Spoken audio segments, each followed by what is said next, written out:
Hello students, now the next classification of polymers based on intermolecular force. Here I provide some examples of polymers. As we know, some polymers are soft to the nature, some polymers are hard to the nature, some have good strength and some have good elasticity. Example, polyethylene which is soft to the nature, plates and handles of cooker which are hard to the nature, means the toughness is there in their structure. These tires are the soft in nature but they have good elasticity. Thus t-shirts are non-elastic but they are polymer. Pipes we use for the fitting purposes in our houses. They are soft in nature but they have good elasticity. Altogether this softness, toughness, then strength or elasticity are called as mechanical properties of polymer. And these properties depend on molecular forces which bind the polymer chain, and these molecular forces are called as intermolecular force. There are the two type of the molecular forces are there. One is hydrogen bonds and the other one is van der Waals force. On basis of this intermolecular force, polymers are classified into elastomer, fibers, thermoplastic polymers and thermosetting polymers.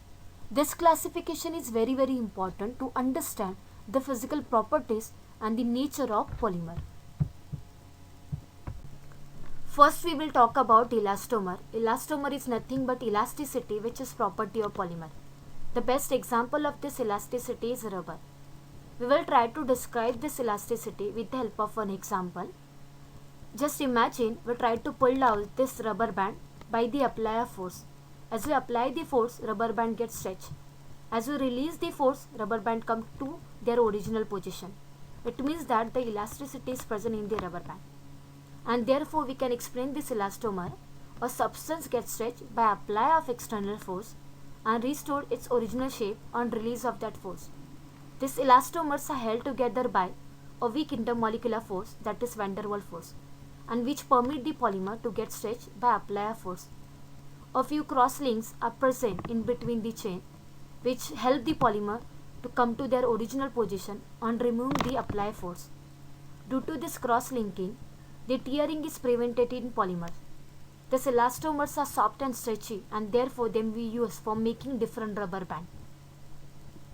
Neoprene, vulcanized rubber, Buna-N are the examples of elastomer.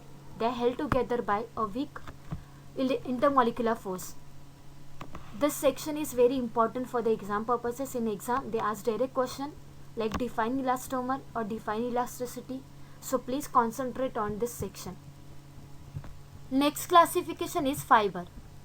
Fibers are class of polymers which are long, thin, thread-like, and we know how beautiful and attractive these threads are. So we can be woven into fabric.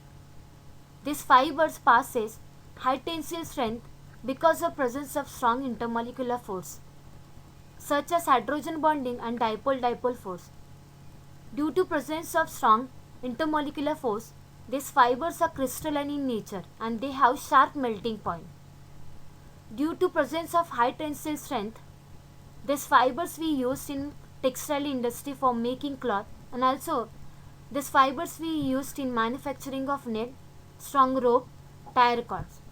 The examples of these fibers are polyamide, polyesters and PAN, and therefore we can explain fibers are polymeric solid which form threads.